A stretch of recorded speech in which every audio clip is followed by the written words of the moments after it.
Bueno, han de tener ya su opinión sobre lo que ustedes leyeron ahí en 1 Corintios 7. La verdad es que es un capítulo muy importante.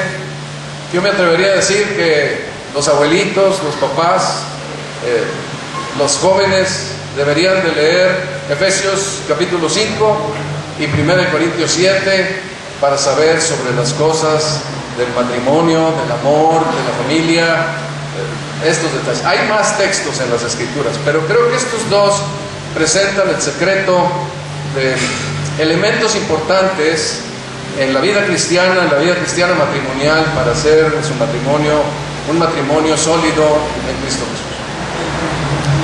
No sé si en el matrimonio podemos hablar de una felicidad plena, porque siempre estamos en situaciones diversas.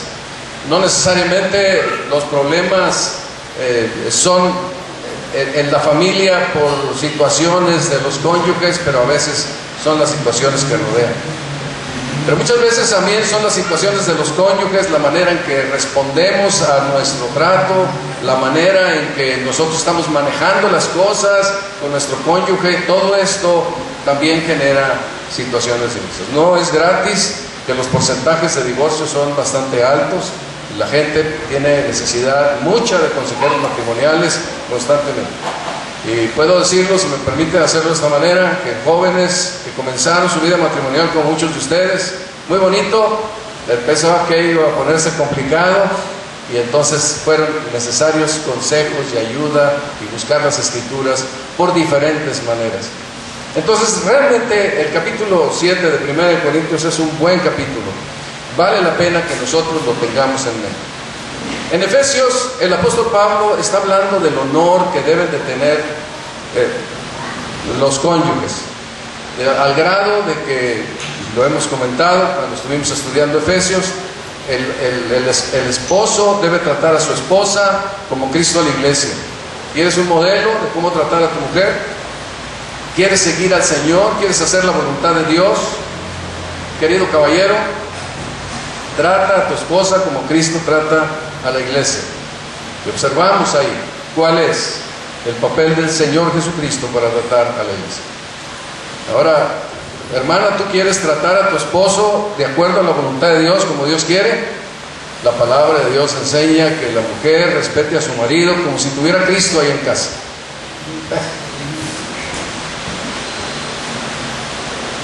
Es un alto nivel. No vamos a decir que es perfecto el que nosotros hacemos, pero si queremos un buen modelo es ese. Si Dios nos hace voltear algún buen modelo es a ese, no a otro. Hay buenos matrimonios entre nosotros, yo creo que hay buenos matrimonios admirables, pero con todo y todo ese no es el modelo. El modelo es Cristo y su iglesia, y como está el trato ahí, así debe ser nuestro trato. Si caminamos en esa dirección, nuestro matrimonio tiene buen fundamento para desarrollarse correctamente. Esto nos habla de muchas cosas que el matrimonio es. Entre una de ellas es casi uno es esclavo del otro. Otras es que quien se casa tiene que estar listo para servir uno a otro. Que quien se casa tiene que estar listo a tener cuidado, respeto, honor uno a otro. Y esto se va fortaleciendo. Y va fortaleciéndose conforme pasan los años. Y se vuelve una relación preciosa.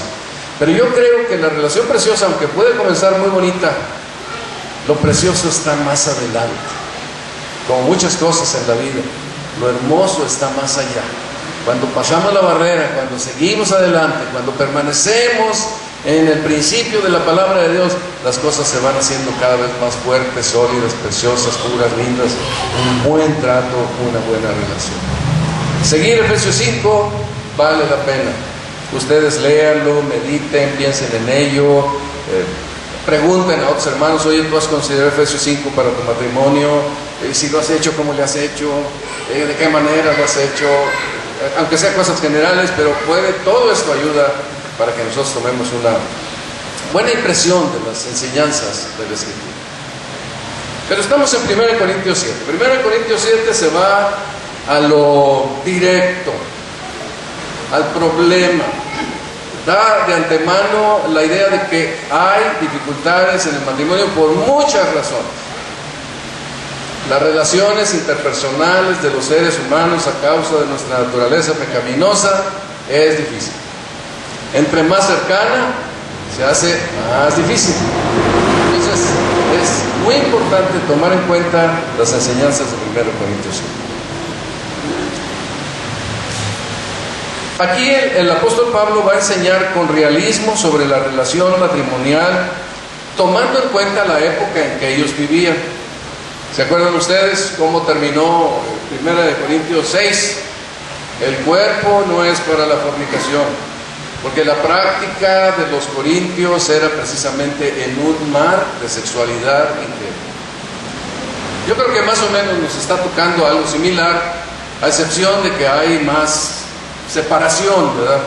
Probablemente no hay un culto aquí a la sexualidad, sí lo hay, pero no es un culto oficializado, ¿verdad?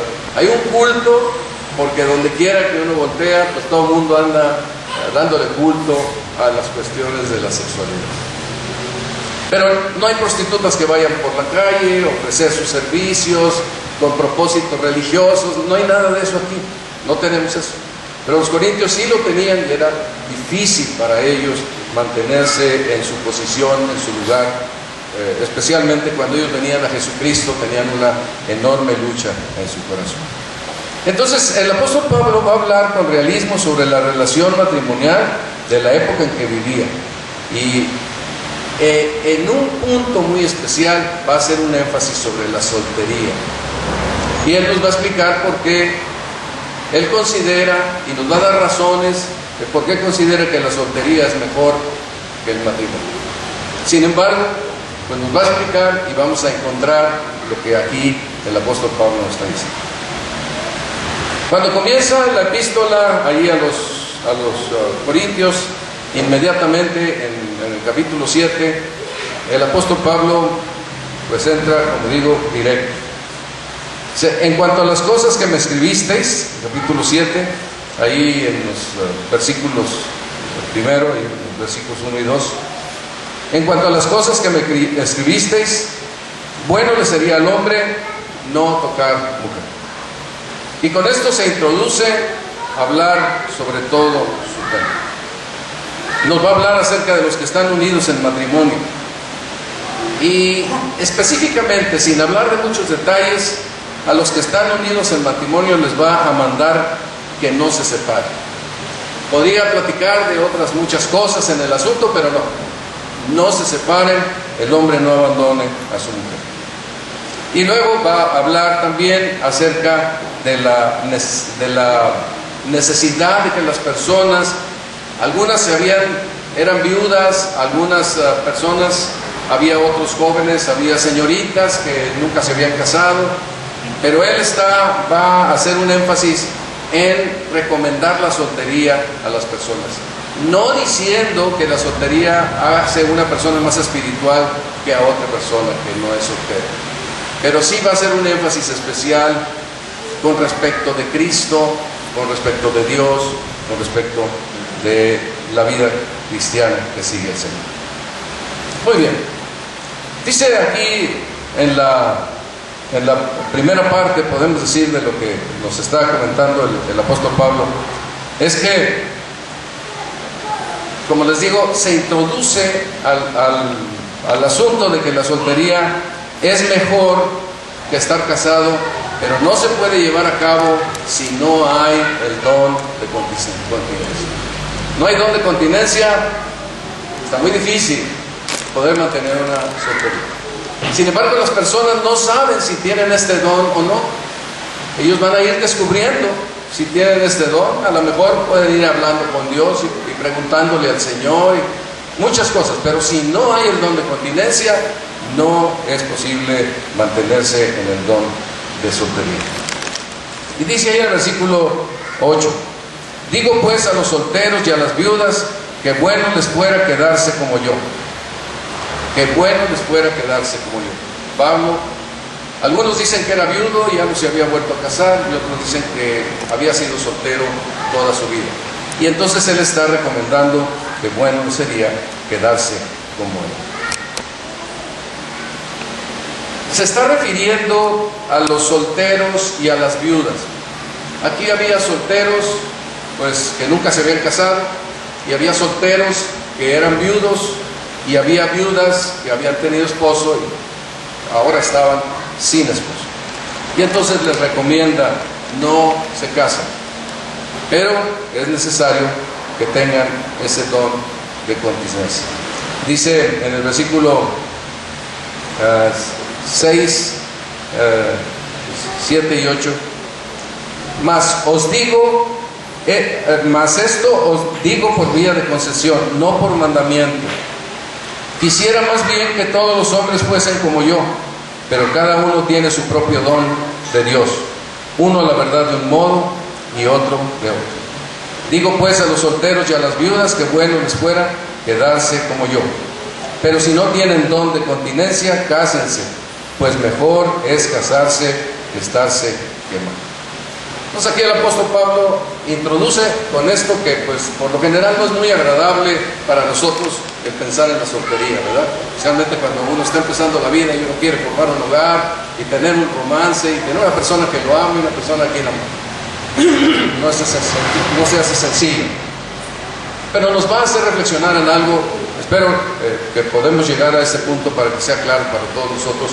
Nos va a hacer reflexionar en algo que es esencial de la vida cristiana. Sin embargo, si Dios llama a una persona para la soltería, le dará el don de continencia para que pueda estar contento, feliz, gozoso, dichoso en la condición en que Dios le pudiera llamar a estar. Pero no lo podemos poner de lado. Aquí está. Aquí lo menciona 1 Corintios 7. El apóstol Pablo ya les dice, como les comento, es bueno estar soltero, pero si no se tiene el don, entonces les dice aquí, más vale que se casen y no les estén quemando de pasión.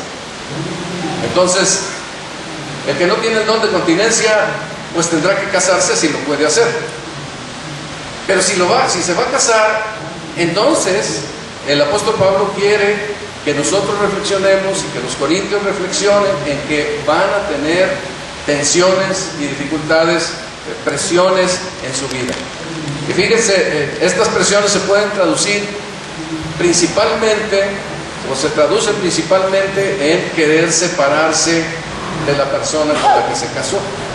Por eso el apóstol comienza rápidamente a dar unos principios que tienen que ver con el estado matrimonial. Y el principio esencial que está el apóstol Pablo enfatizando aquí para los que están casados es: no se separen, no se divorcien. Vamos a leer ahí los versículos, del versículo 4 al 9. Este es el primer asunto que el apóstol Pablo quiere que entendamos todas las personas, bueno, los corintios que estaban casados, y quiere que lo entendamos también nosotros. Dice: pero a causa de las fornicaciones cada uno tenga su propia mujer y cada uno tenga su propio marido. El marido cumpla con la mujer el deber conyugal, asimismo la mujer con el marido. La mujer no tiene potestad sobre su propio cuerpo, sino el marido, ni tampoco tiene el marido potestad sobre su propio cuerpo, sino la mujer. No os neguéis el uno al otro, a no ser por algún tiempo de mutuo consentimiento, para ocuparos sosegadamente en la oración y volver a juntaros en uno, para que no os tiente Satanás a causa de vuestra incontinencia. Es muy directo y muy fuerte. El apóstol Pablo dice que las personas que se casan tienen un deber principal para con su cónyuge, y ese deber es precisamente el deber conyugal. Está hablando que los cónyuges se pertenecen uno a otro y no tienen potestad o derecho sobre su propio cuerpo. Yo creo que difícilmente encontramos fuera de las Escrituras algo que explique tan claramente cómo debe ser la relación conyugal en el matrimonio. No hay potestad sobre mi cuerpo, sino que el otro tiene potestad sobre mi cuerpo. Y dice, bueno, es similar a lo que dice Hebreos 13:14, honrosos sean todos el matrimonio y el hecho sin mancilla. La razón principal por la que dice que las personas que están unidas en matrimonio tengan esta relación conyugal es por causa de las fornicaciones y para que no ostiente Satanás. Es muy fuerte la tentación sexual. Y en una parte, no es todo lo del matrimonio, pero una parte del matrimonio es precisamente para que esa presión sexual que todos los hombres tenemos y mujeres se pueda resolver en la vida. Y entonces nos explica que este deber conyugal debe de ser muy bien recibido por parte de los dos cónyuges y ser como una deuda que uno con otro tiene a este respecto. No explica mucho más el apóstol Pablo, lo dice claro y directo. Y nosotros lo que tenemos que hacer es pensar, orar, reflexionar y en la vida matrimonial irlo entendiendo y comprendiendo más y más. La insistencia de lo sexual aquí de Pablo llega a ser molesto para algunos porque pueden llegar a pensar que se casaron y ahora son objetos de placer. Pero no está el apóstol Pablo pidiendo que las personas se sientan así. Está diciendo que cada persona se entregue a su cónyuge en una manera total. No se resista a no hacerlo, a menos que haya situaciones específicas, ¿verdad?, que alguien tuviera que considerar. Pero esta relación conyugal es una relación que está establecida por Dios en su palabra, con el cónyuge, nada más, ¿verdad? Es con la persona con la que decidimos casarnos, unirnos en matrimonio. Una advertencia implícita aquí es que detener la relación conyugal por causas que no sean lo espiritual y de mutuo consentimiento puede llegar a ser un peligro para el matrimonio. Porque dice aquí, no os neguéis el uno al otro, a no ser por un tiempo de mutuo consentimiento para ocuparos en la oración y volveros a juntaros para que no os tiente Satanás a causa de vuestra incontinencia. Y se habla de deber conyugal. Entonces, la explicación de la palabra es que puede haber un ataque fuerte de Satanás al matrimonio para que uno de los cónyuges engañe al otro si en algún momento uno de ellos decide suspender por enojo, por las razones que sean, la relación, el deber conyugal que uno con otro tiene. Entonces, puede tentar Satanás a causa de la incontinencia y todo también por causa de las fornicaciones. Las personas, todos, hombres y mujeres, vamos por esta vida mirando, oyendo, escuchando, prendiendo la tele, viendo en diferentes formas y maneras imágenes provocativas que motivan al deseo sexual. Y es fácil, especialmente para hombres más jóvenes, pero para todos es igual. Es fácil en un momento dado, por disgusto, por enojo, por separación, por no tener una relación conyugal con su esposa, entonces buscar caminos por otro lado. Es el peligro, claro. Una persona puede estar bien definida y decir, no, yo no me meto en ninguna cosa que no sea con mi esposa, ¿verdad? Entonces con mi esposo. Pero la tentación está ahí. Creo que cada matrimonio debería de analizar esto y llegar a un común acuerdo de cómo se maneja. Pero manejarla tal como se prescribe en la Escritura debe de ser un beneficio para el matrimonio, para su hogar. Pero siempre hay una tensión. Todos los que se casan deben de encontrar el camino para relacionar lo espiritual lo emocional y lo físico, y adoptarlo a sus personalidades, necesidades y deseos. Esto es algo que no pueden poner de lado. Están recién casados, tienen tiempo de casados, vayan aprendiendo cómo se maneja esto ustedes dos y nadie más.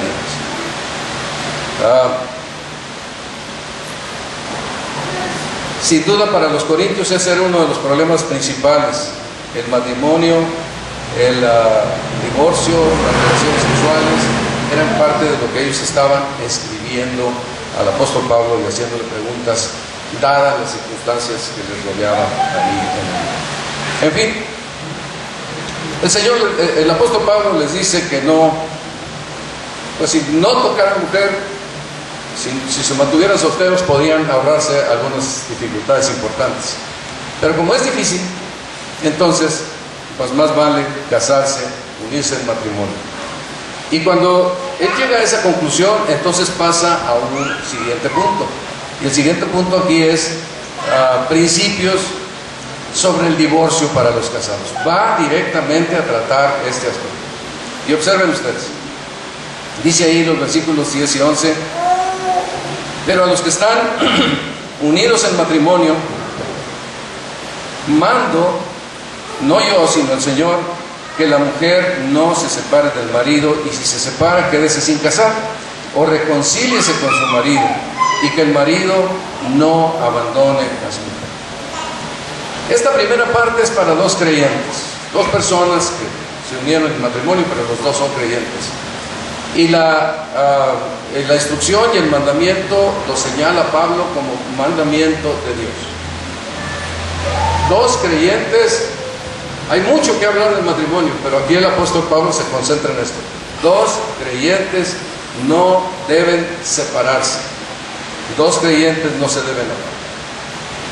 Lo que deben hacer, que a veces la presión es tan fuerte, empieza a crecer la situación. Conocemos algunos matrimonios cristianos que tuvieron tal tensión entre ellos que decidieron un tiempo separarse, apartarse, pero no divorciarse. Y en un momento dado volvieron otra vez a juntarse, y entonces ya caminó su matrimonio de una manera propia. No significa que todo el mundo tiene que hacer esto.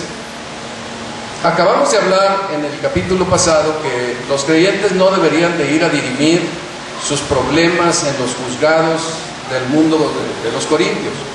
Deberían de resolverlos en la iglesia. Y yo creo que una cosa que es clave es que los problemas del matrimonio los deben de resolver los creyentes. Las situaciones, las complicaciones que pudieran surgir, deben de platicarlo. La comunicación es esencial y uno debe decir. Pueden ser muchas las causas que ponen en tensión la relación matrimonial, y puede venir el pensamiento de me separo. Lo mejor es que ya fallamos, fracasamos, no debimos de habernos casado, mejor nos separamos. Pero lo que el apóstol Pablo está diciendo aquí es que no permitamos ese pensamiento en nuestra vida. Mi mujer y yo recomendamos con regularidad a personas que están teniendo tensiones, algo que nosotros hemos manejado en nuestra vida. La palabra divorcio no se menciona en nuestra relación. No la mencionen. Si alguna vez la mencionaron, nunca más lo vuelvan a hacer. Si los dos son hijos de Dios y creyentes, nunca más lo vuelvan a hacer. Divorcio, no. Muchas personas se casan casi con esto en la mente. Si no funciona, me separo, no hay problema. No es el principio de Dios.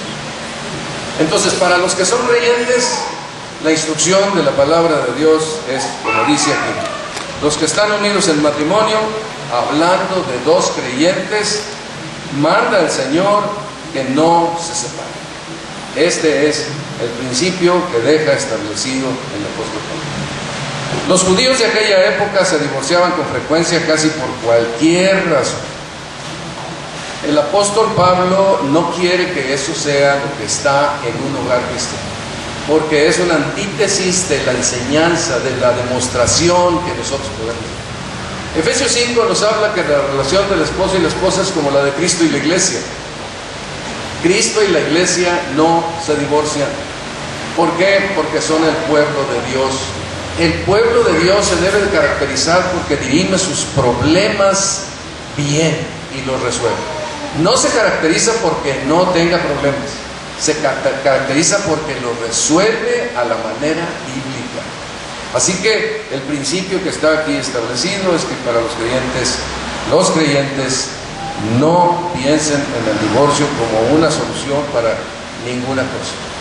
Tenemos algunos jóvenes en otras ciudades que conocemos de la problemática que traen, pero ha comenzado la dificultad, ha pensado la tensión, y entonces pues la joven hermana ahora se siente atraída por otra joven y la insistencia de la separación se vuelve más fuerte.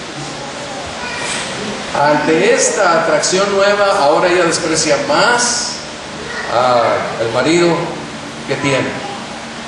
Los dos son creyentes y la insistencia que hacemos es: no lo piensen de esta manera. Esto es un engaño de Satanás. Se piensa que es más fácil resolver, pero a la larga traerá mayores complicaciones y dificultades para los dos, especialmente para los.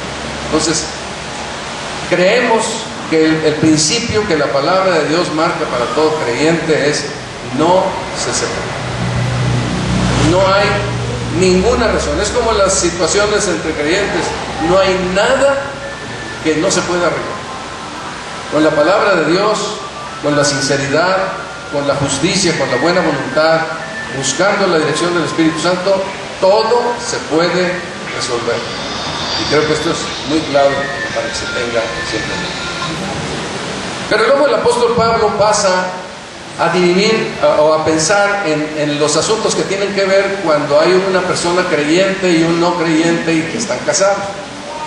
Probablemente estas personas se conocieron antes de convertirse y pues se convirtió uno de ellos, el otro no.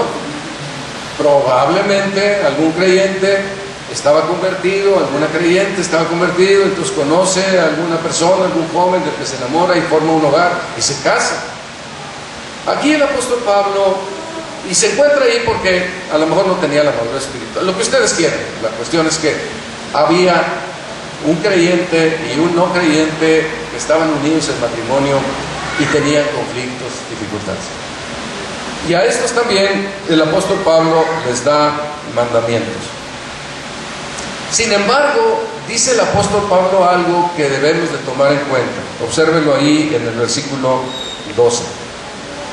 Dice: y a los demás, o sea, entra a otro rango de personas, y a los demás, yo digo, no el Señor. ¿Qué significa esto? Yo digo, no el Señor. ¿Qué es lo que va a decir Pablo? Vamos a ver la una. A los demás yo digo, no el Señor. En la pasada dice, manda el Señor. Y aquí dice, yo digo, no el Señor. Si algún hermano tiene mujer que no sea creyente y ella consiente en vivir con él, no la abandone. Y si una mujer tiene un marido que no sea creyente y él consiente en vivir con ella, no lo abandone. Porque el marido incrédulo es santificado en la mujer y la mujer incrédula en el marido, pues de otra manera,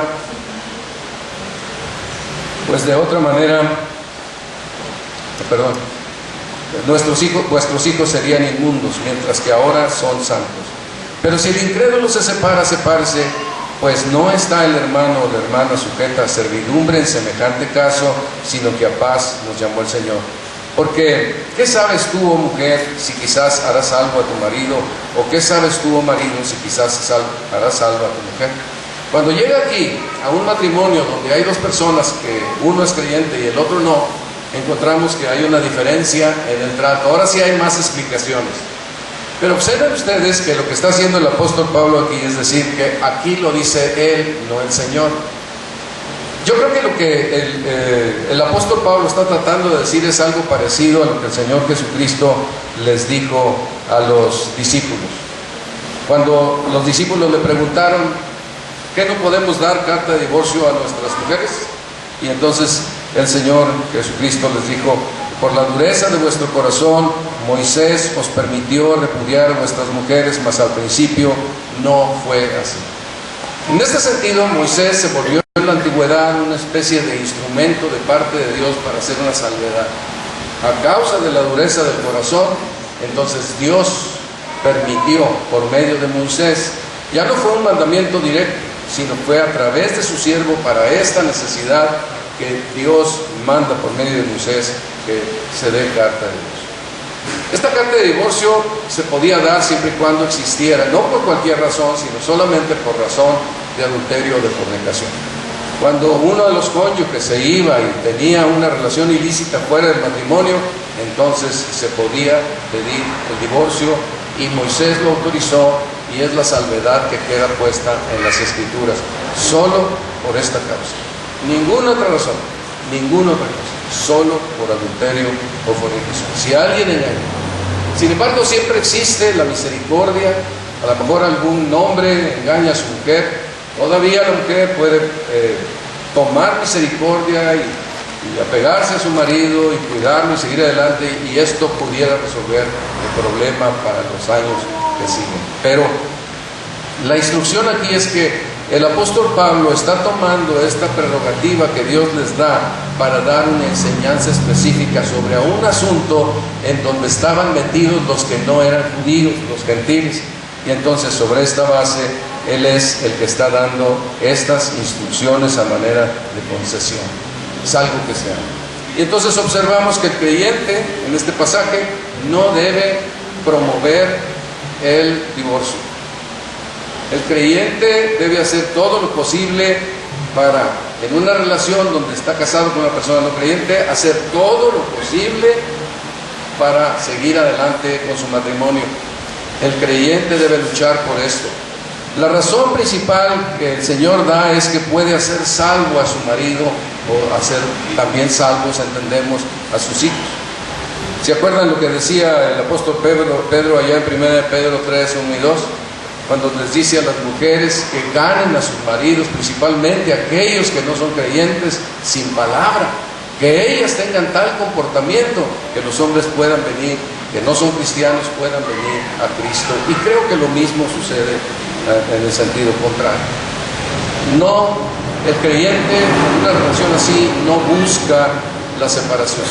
El creyente lucha por mantener su matrimonio. El creyente sigue adelante en esa unión matrimonial, lucha para ver si su esposo o sus hijos pueden ser salvos. Es un asunto espiritual, una guerra espiritual en donde estará buscando esto. Sin embargo, presenta el apóstol Pablo,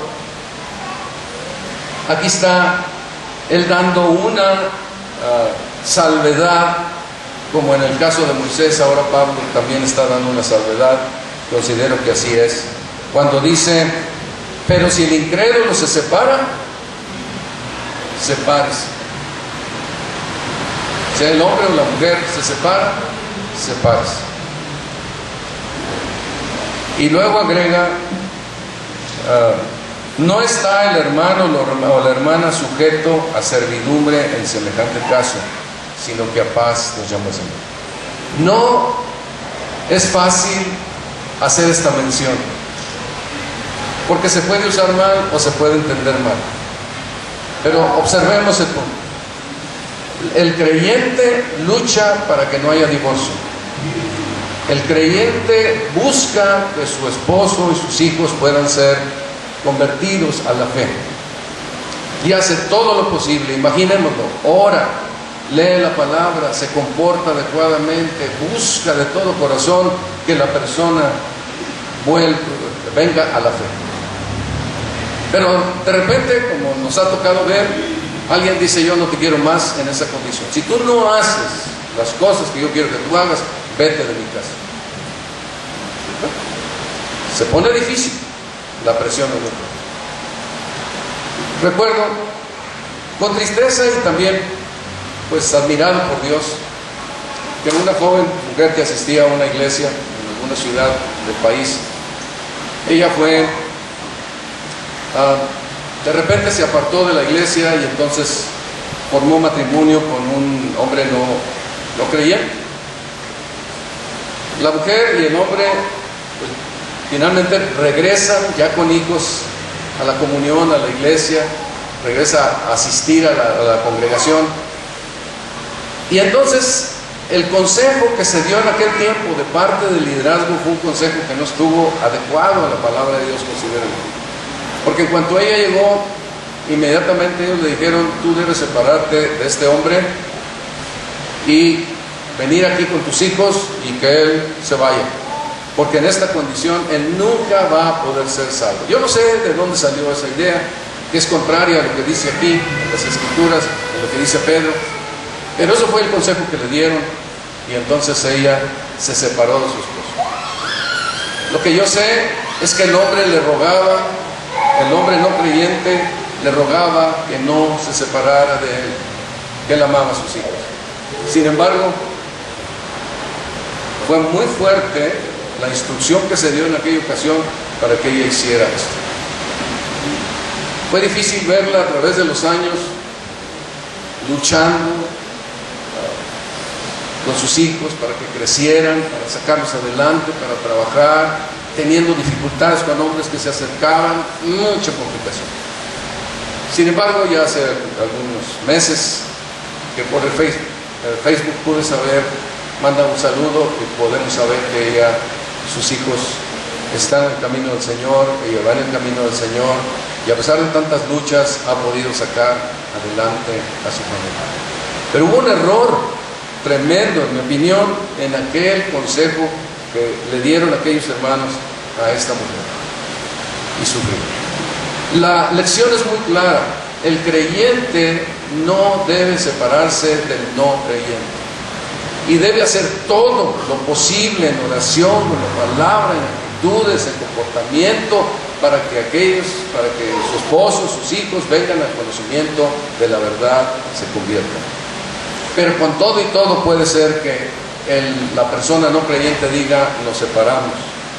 Y es ahí cuando el apóstol Pablo toma esta salvedad y dice: el creyente, tómelo como está. Quiere separarse, que se separe, pero nunca promovido por creyente. Espero que sea más o menos clara la idea. Tenemos estos 4 o 5 versículos en donde nos habla de esta verdad. No es lo que se escucha comúnmente, ¿verdad? Pero la palabra de Dios aquí de esta salvedad. Me sorprendió descubrir que en algunas declaraciones doctrinales, como la de Westminster, se refieren a esta declaración del apóstol Pablo como una declaración en donde la separación significa, están poniendo atención, es muy importante esto, porque si no van a irse con una idea equivocada. La declaración de Westminster está diciendo, fíjense bien, que esta declaración que el apóstol Pablo hace aquí, en donde si el no creyente quiere separarse, sepárese, es la palabra equivalente a divorcio. Esto significa que una persona, y dice así la declaración, puede, y varios comentaristas también, puede volverse a casar. Claro que hay muchas cosas que se pueden manejar mal, pero sí es cierto que Dios conoce las intenciones del corazón. Lo que sí creo es que puede ser de tal magnitud el sufrimiento y la pena de una persona casada con un no creyente, que en un momento dado Dios le da la libertad para que pueda separarse y a lo mejor en algún momento poder volver a casarse con otra persona. No es lo que se escuchamos siempre, no es lo que yo he aprendido, pero la palabra de Dios aquí lo presenta. Ustedes pueden checarlo, consultar comentarios, ver qué es lo que se dice respecto de este tremendo versículo, del versículo 15, 1 Corintios 7:15. Si el incrédulo se separa, sepárese, divórciese, apártese, y entonces el creyente queda libre para volverse a casar. Pues estas son las cosas que la palabra de Dios nos presenta. Leía por ahí en Esdras, Cuando termina Esdras, ya habrán leído Esdras y ya han visto cómo termina Esdras, el último capítulo de Esdras, en donde hay de parte de Dios un mandamiento de divorcio de los judíos de los paganos. Y tuvieron que hacer todo un ensamble de asuntos para poder tratar aquello. Fue una salvedad, no un mandamiento. Fue una salvedad a causa de los problemas, las edificaciones, las situaciones difíciles, como lo fue aquí con los corintios y como lo es hasta nuestras vidas, hasta nuestros tiempos, por causa de las situaciones tan tremendas que se llegan a vivir en la vida matrimonial. Pero es Dios obrando y operando a través de las Escrituras. El apóstol Pablo insiste en que es mejor no casarse. A veces es complicado. Estaba leyendo que estadísticas de un grupo llamado Barna y hace comparativas de lo que tiene de los divorcios, y entonces nos dice que el 28% de los que profesan la fe católica se separan. De los que son llamados evangélicos se separan, se divorcian el 26%. De los asiáticos se separa solamente el 20%. ¿Cómo es posible, verdad? Pero esa es la conclusión que ellos dan, bueno, las estadísticas que marcan. De los que se consideran conservadores en asuntos políticos y sociales, solo el 28% se divorcia. Y de los que se consideran nacidos cristianos de nuevo, la tasa sube a 33%. Yo creo que con esto debemos recordar que el matrimonio entre cristianos no funciona por ser cristianos. Funciona porque nosotros seguimos el principio y los mandamientos de Dios. Recuerdo que en alguna ocasión una hermana muy querida, hace muchos años, ella nos dijo a un grupo de personas que estábamos ahí, dice: yo prefiero casarme con el peor de los creyentes que con el mejor de los incrédulos. Y le ha ido como en feria. Se casó con el mejor de los creyentes de aquella época. Lo que quiero decirles es que no vivamos una ilusión que la Biblia no presenta. El matrimonio funciona no porque los dos sean creyentes. El matrimonio funciona porque obedecen la palabra de Dios. ¿Sí se entiende esto, hermano? Eso es lo que hace que funcione el matrimonio. La felicidad en el matrimonio se puede nublar por diferentes razones, por salud, por situaciones diversas, y puede venir una profunda tristeza, pero el matrimonio puede estar sólido, fortalecido, para apoyarse uno a otro y orar juntos y buscar al Señor en medio de las crisis de la vida, que son tremendas. Y a lo mejor no pueden decir: no, estamos en una plenitud de todo. Sí puede ser una gran plenitud espiritual, no necesariamente una plenitud así, de una felicidad que nada lo opaca. No es así. Yo quisiera que pensáramos en esto. Si una persona se va a casar con uno creyente, tiene las probabilidades en contra de poder tener un matrimonio que camina en el temor de Dios. Sin embargo, también las puede tener en contra si se casa con un creyente que al final de cuentas no quiere caminar en el temor de Dios. Funciona igual. Por eso es que es importante. Yo creo que si tenemos la bendición de formar un hogar cristiano, debe haber una decisión hecha en el temor de Dios de casarse, y una vez que uno se casa, entonces saber que yo no voy a ser una limitante en la vida de mi cónyuge para que él camine en las cosas espirituales. Yo quiero hacerles pensar en esto de todo corazón. No se estorben uno a otro para seguir a Dios. Yo no quiero ir, pero yo sí quiero ir. No, mire, papá, no vamos a hacerlo. Yo no quiero participar. Es mucho. No. Busquen a Dios de todo corazón, porque un día Cada uno de ustedes, hermanos, será tentado por Satanás, porque si algo quiere Satanás es afectar a las familias, a la iglesia, a las personas. Y va a venir la tentación, y va a ser la fuerza tremenda de que golpee fuertemente. Y de repente se van a encontrar sorprendidos por cosas que sucedieron en su vida. Buscar al Señor de todo corazón. El matrimonio no funciona automáticamente por ser dos cristianos. Funciona si estamos siguiendo la palabra de Dios. No seguir al Señor como cristianos es poner en riesgo el matrimonio, así como se los digo. Es no darle el lugar al Señor que le corresponde en el matrimonio, y entonces ponemos en riesgo el matrimonio. Así que por favor, consideren, tenemos la oportunidad de hacer que nuestro matrimonio camine con Dios, decididamente, buscándole, conociendo su palabra, porque tenemos muchas presiones en nuestro corazón para ser fieles al Señor en las cosas que queremos, que debemos hacer. Hasta aquí, el apóstol Pablo nos ha dicho las cosas que quería decir respecto del matrimonio. De aquí en adelante va a dar, vamos a decir que 4 consejos. A las personas que están solteras y a los que quieren casarse, son como consejos generales. El primero de ellos lo encontramos ahí en el capítulo 7, versículos 17 al 24, cuando dice: pero cada uno como el Señor le repartió y como Dios llamó a cada uno, así haga. Esto ordeno en todas las iglesias. En él se quede, así permanezca para con Dios. Y habla de circuncisión, incircuncisión, libre, esclavo, soltero, casado. No te dé cuidado de cómo te encuentras. Busca al Señor.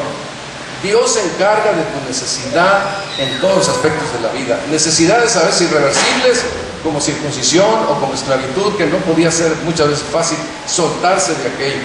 Pero que Dios está ahí para ayudarnos a nosotros para salir adelante. Procuremos servir al Señor, buscar al Señor de todo corazón, orar por nuestra necesidad, a lo mejor conocer personas, pero siempre estar descansando y no tener congoja en nuestra vida. Como Dios nos encontró, Él a partir de ahí comienza la página que quiere escribir en nuestras vidas, y Él va a ser la mejor página y nos va a acomodar como Él quiere hacerlo en la vida, para unas cosas y otras, para conocer a la persona que será nuestro cónyuge, para el compañero de la vida. El Señor va a estar con nosotros, ayudándonos y guiándonos en todos los detalles de la vida. Entonces creo yo que la primera cosa aquí es que no nos preocupemos, que así como el Señor nos encontró, Dios de ahí arranca y nos empieza a llevar en la vida como Él quiere, porque así es. Él nos va a llevar como Él quiere y nos va a bendecir. Otro de los consejos que da aquí a los solteros especialmente, dice: tengo pues esto por bueno a causa de la necesidad que apremia. Estos son los tiempos difíciles y peligrosos, la necesidad que apremia. Tiempos complicados. En aquellos momentos el paganismo atacaba al cristianismo y venían grandes persecuciones que se iban a presentar en el Imperio Romano. Los creyentes pues iba a ser más fácil estar soltero que estar casado, porque las persecuciones que vendrían sobre la fe serían muy intensas. Entonces, a causa de la necesidad que apremia, pues es mejor, les dice el apóstol Pablo ahí en los versículos 25 a 34, que estén solteros que casados. Hay necesidades que apremian que son a veces más radicales, más fuertes. No sabemos cómo sea en nuestro país. Pareciera que todo va bien, pero a veces pienso que una persona puede cambiar todo un país. Y vemos lo que pasó en Venezuela con un Hugo Chávez que llegó y se plantó ahí, ahora para sacarlos está complicado. No sabemos qué pueda suceder. Como creyentes, Satanás en cualquier momento puede levantar una persecución, puede levantar cosas en contra y se pone en riesgo. Habrá momentos de la vida en que estar soltero es mejor, y habrá momentos en que no. Ahorita creo que no estamos viviendo momentos tan difíciles, tan complicados como para que una persona pudiera decidir: no me caso. Sin embargo, Dios puede guiar a alguien para decir, no me caso, y no es malo. Esto es una decisión que se hace por causa del Señor. No promuevo la soltería. Yo tengo buena experiencia en mi vida y recomiendo el matrimonio a quien quiere formalizar. Pero sí creo que hay momentos difíciles. Y aquí lo que tiene en mente el apóstol Pablo es la necesidad que aprende. Las crisis que se presentan, parece que es la palabra más precisa. Crisis, complicaciones, dificultades. Entonces, si una persona se casa, desde luego dice el apóstol Pablo, no peca, y la doncella no peca. Nada más que, pues los tales van a tener aflicción de la carne y van a tener, y yo se las quisiera evitar. Entonces, sí, a veces es fuerte, es muy fuerte la situación que surge alrededor. Y por eso, por persecuciones, por peligros, pues llega a ser, como en este caso, una sanción, una presentación de la verdad que el apóstol Pablo presenta. La otra cosa que presenta el apóstol Pablo es que el tiempo es corto. El apóstol Pablo les está recomendando que tengan presente la venida del Señor Jesucristo, pero también lo corto de la vida. Él tiene como punto principal el servicio y el ministerio de Dios. Que sirvan, que sigan al Señor de todo corazón. Y a veces en esa carrera, pues no casarse sería bueno. Sin embargo, no es problema que una persona se case. Puede seguir adelante. Es una recomendación, es un mandamiento, algo que el apóstol Pablo presenta, pero no como un mandamiento bíblico determinante, sino como algún consejo que él da para la vida por las dificultades, las situaciones que se presentan complicadas. El tiempo es corto. Entonces será consejo para todos, de que no te preocupes como Dios te encuentra, Dios va a hacer de ahí y a partir de ahí lo que Él quiere hacer en la vida. El otro es por la necesidad que apremia, estamos las crisis que iban a venir. El otro es el tiempo es corto porque Cristo viene y también la vida se acaba y tú quieres apurar, te importa, tienes como un asunto primordial el servicio al Señor. Bueno, pues entonces te puedes dedicar al Señor en el servicio que tú quieres dar. Y también por el otro lado es que Él quisiera que estuvieran sin congoja. El soltero tiene cuidado de las cosas del Señor, de cómo agradar al Señor, pero el casado tiene cuidado de las cosas del mundo, de cómo agradar a su mujer o a su esposo. ¿Sí? A veces hay esta división, una división ahí entre agradar a mi esposa y a mi esposo y las cosas que tienen que ver del Señor. El apóstol Pablo estaba viviendo situaciones que nosotros no estamos viviendo. Y él estaba tomando como Moisés, estaba tomando esta posición de hacer estas enseñanzas, de dar estas enseñanzas y animar a los hermanos, dadas las circunstancias tan difíciles en las que vivían, que tomaran en cuenta estas verdades. Entonces el apóstol Pablo toma esa libertad de acción y hay ese énfasis hacia la soltería que el apóstol Pablo presenta. Pero no nos asuste, puede ser. Pero un celibato que está tomado solamente por decisión personal no funciona. Y ya lo vemos, ¿verdad? Con aquellos que proclaman el celibato, todas las broncas que se aparecen. Porque si una persona no tiene don de continencia, no puede permanecer soltero, ni por propia voluntad hacer una manda de decir yo voy a mantenerme así, célibe, sin jamás tener una relación con alguien. Esto tiene que ser una cosa de Dios, es un don de continencia, es Dios que lo da. No dudo que en tiempos de crisis Dios levante este don de continencia. Acuérdense que es algo que Él nos da. Él da los dones a la iglesia y en ocasiones cuando hay alguna necesidad que apremia, Dios puede traer este don de continencia a las personas y puede haber una serie de personas que se mantienen solteros para servir al Señor, para hacer la obra que Él les manda a hacer. Puede ser. Pero los que estamos casados, eso ya no es la opción. La opción es mantener un buen matrimonio. La opción es seguir adelante.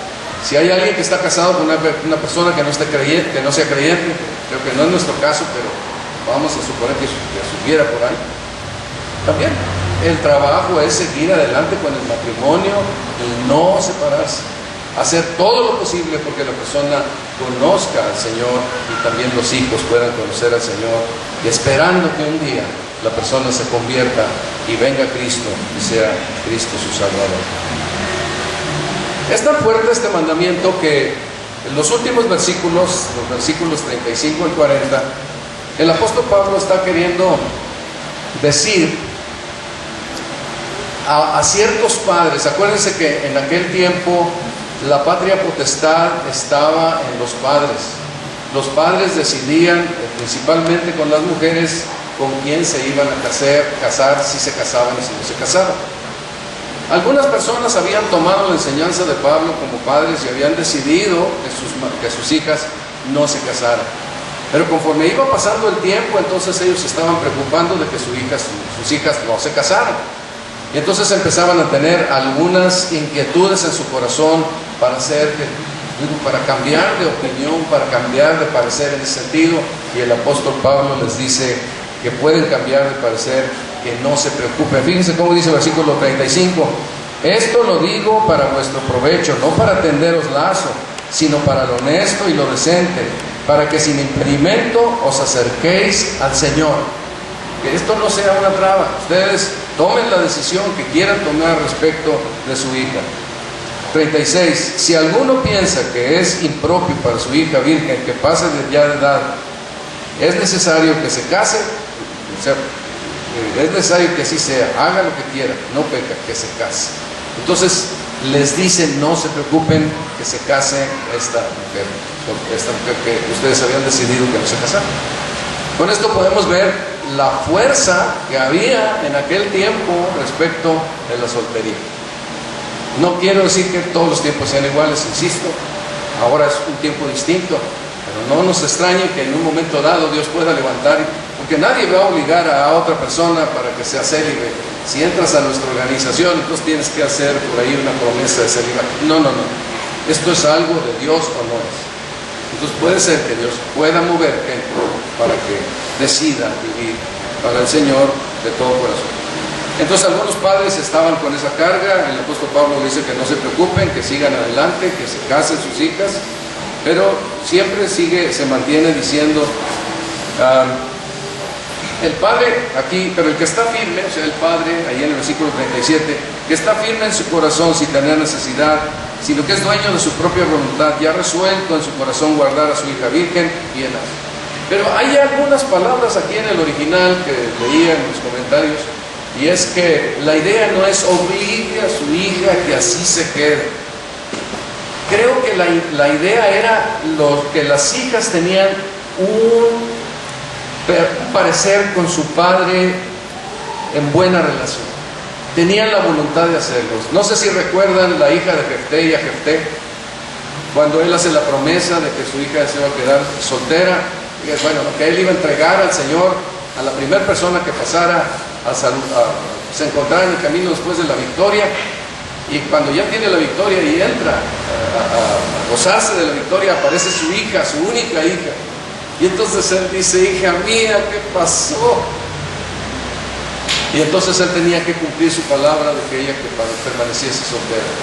Pero la actitud de Jefté es muy bonita, y la actitud de su hija también. Papá, no te preocupes, nada más dame oportunidad de ir a llorar en la soltería. Ella estaba lista, unida con su papá, estaba lista. Y esta es la idea aquí, considero.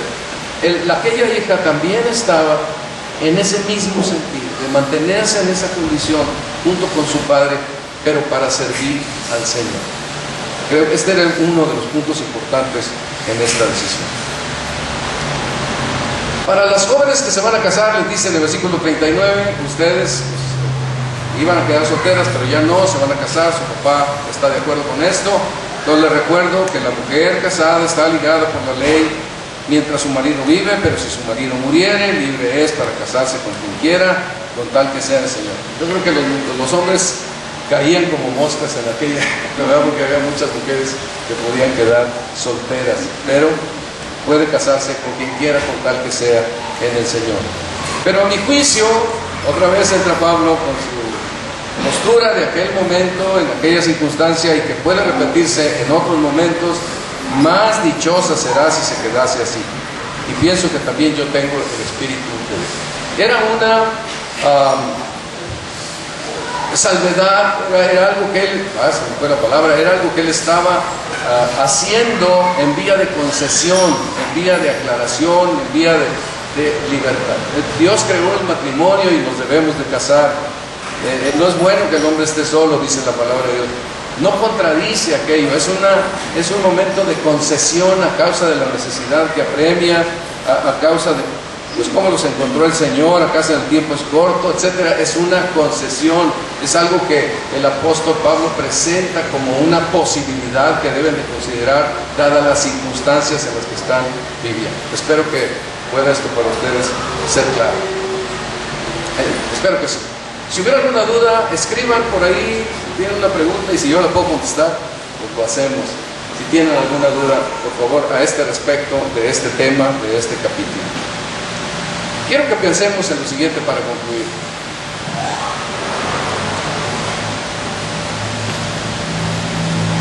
Las cosas que estaban haciendo estos hermanos, que estaba recomendando el apóstol Pablo, la manera como él vivía, es porque él se consideraba como un esclavo de Cristo.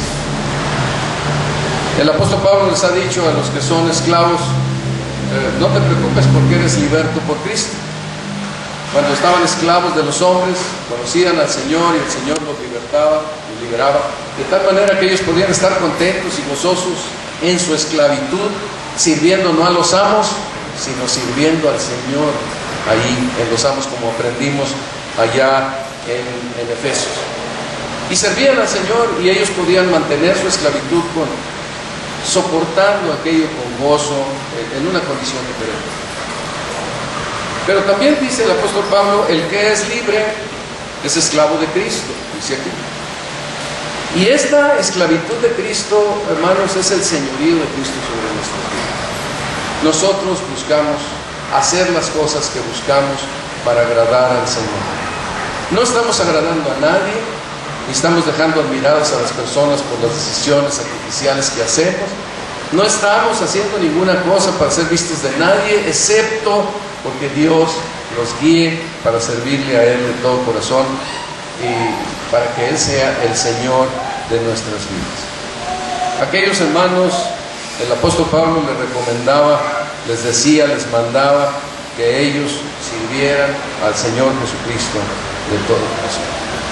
Nosotros debemos de servir a Cristo, y lo que hacemos, lo hacemos por el Señor Jesucristo. No lo hacemos por ninguna otra razón. No hay ninguna otra intención más que el servir al Señor Jesucristo. Si alguna cosa decidimos, lo hacemos solamente por causa de Cristo.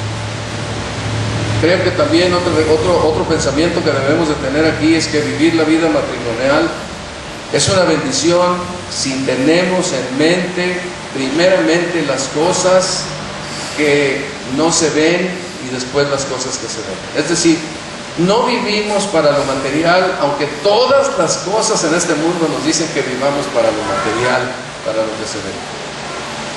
Si creemos en el Evangelio y creemos en Dios, vivimos para lo que no se ve. Trabajamos para la eternidad. Hacemos todas las cosas de esta vida y las hacemos bien, y las hacemos decididamente, y las hacemos correctamente, diligentemente, con la mejor aplicación, las hacemos como para Cristo.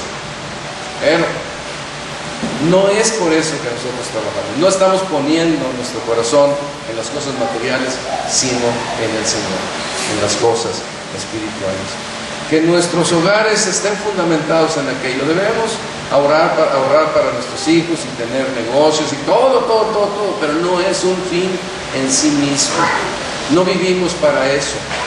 Dice ahí en la parte del pasaje: los que tienen esposa sean como si no lo tuvieran, los que compran como si no poseyesen, los que disfrutan de este mundo como si no disfrutasen, porque tenemos en mente lo espiritual. Es diferente. Lo religioso no tiene en mente lo espiritual, tiene nada más el cumplir, pues nada más lo que tenga que cumplir. Pero lo que es verdaderamente del Espíritu es alguien que vive para Cristo, y esto es radical. No es como cualquier otro asunto, es vivir para el Señor de acuerdo a sus principios. No nos va a hacer personas que nos guste el suplicio y el sacrificio, nos va a hacer buscar al Señor de todo corazón para vivir de acuerdo a sus intereses y a lo que Él quiera que nosotros hagamos. La vida matrimonial debe tener como centro al Señor, como centro a la iglesia. Y yo creo que esto es algo muy clave que hay que tener, porque el Señor pues es la iglesia. Ayer escuchaba una frase, ya con esto acabo. Ayer escuchaba una frase de Suger Michelet. Ahorita José Luis están allá en el culto, en la iglesia Gracia Soberana, y pues se ve que han pasado unos tiempos muy lindos. Yo he visto algunas de las conferencias y me llama mucho la atención una frase que al final de cuentas creo que ha sido la frase que quisiéramos que quedara en cada corazón y que hemos luchado por ella. Y la frase es: enamórese de la iglesia. Generalmente nos sentimos aparte de la iglesia. Allá está la iglesia y yo estoy aquí. No, ustedes son la iglesia, yo soy la iglesia, nosotros la conformamos, y debiéramos de estar enamorados de la iglesia, porque estar enamorados de la iglesia, amar a la iglesia, es amar al Señor Jesucristo. Él es el que está aquí por causa de que nosotros estamos congregados en su nombre. Y lo hemos dicho, y creo que no es una mentira ni una ilusión ahí que nos tomamos. Aquí está el Padre Celestial, aquí está el Señor Jesucristo como Él lo mandó, aquí están millares de ángeles que quieren gozarse con nosotros. No importa la cantidad de personas, no importa si tenemos 10 músicos, 3 músicos, 1 músico, no importa nada de esto. Lo que importa es que nosotros venimos con el corazón para adorar al Señor. Esa es la razón.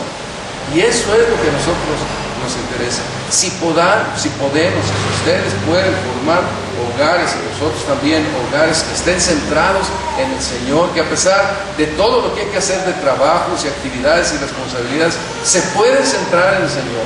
No se trata de quitarles la vida para que se cambien aquí a la iglesia, pero sí se trata de que nosotros sigamos al Señor de corazón y que nuestros hogares se centren en Él. Esto va a hacer que su matrimonio sea sólido, que su matrimonio sea fuerte en los momentos de crisis, de las diferentes maneras que pueden venir las crisis. Va a ser bueno y útil para ustedes. Hermanos, es un buen lugar para que los hijos crezcan, se desarrollen dones, cualidades, talentos. Muchas cosas pueden pasar aquí. Aquí las personas han aprendido diferentes actividades que pueden tener. Esto es porque la iglesia es una bendición para los creyentes, porque Cristo está aquí, es la esposa del Señor Jesucristo, es por quien Cristo viene por su iglesia. Entonces, si queremos que nuestro matrimonio se enriquezca, pongamos al Señor en primer lugar. La manera práctica de poner al Señor en primer lugar, pues es con la iglesia. Si nosotros no asistimos el domingo a la iglesia y no leemos la Escritura y no oramos y no aprendimos ninguna doctrina y se nos pasa la semana en blanco, ¿podemos decir que Dios está allí? ¿Tenemos alguna experiencia espiritual con Dios? No tenemos ninguna, no nos podemos engañar. Un camino que Dios ha establecido para hacerlo más real es la participación en la iglesia, porque cuando menos aquí decimos vamos a juntarnos para orar, entonces hay una motivación para hacerlo. Aquí decimos vamos a estudiar la Escritura, hay una motivación para escudriñar las Escrituras. Aquí decimos vamos a alabar a Dios, a recordar, ¿verdad?, la gloria que tenemos con su Evangelio, y vamos a alabar a Dios, y estamos haciendo las cosas que no haríamos si nosotros nos alejamos de la iglesia y alejamos nuestras familias de la iglesia y nos ponemos aparte de la iglesia. No vamos a tener una realidad espiritual en la práctica, en el quehacer día con día, y es fácil que uno se empiece a deslizar y abandonar y a dejar las cosas de la vida. Tengamos esto en mente, hermanos. Nadie obliga a nadie, no se puede. Debe nacer del corazón. debe salir de nuestra determinación, de nuestra comprensión, de decir, sí, yo quiero servir al Señor. Y bueno, el lugar que Dios ha establecido es esta iglesia. Como decimos siempre, es esta iglesia o cualquier otra iglesia que está predicando la palabra de Dios. Pero el mandamiento es el mismo. Estemos aquí o estemos en otro lado, el mandamiento es el mismo. Y vamos para el Señor, llevemos nuestras familias al Señor, porque la crisis es grande y ahí encontramos descanso y bendición para nuestro hogar. Muchas gracias, hermanos.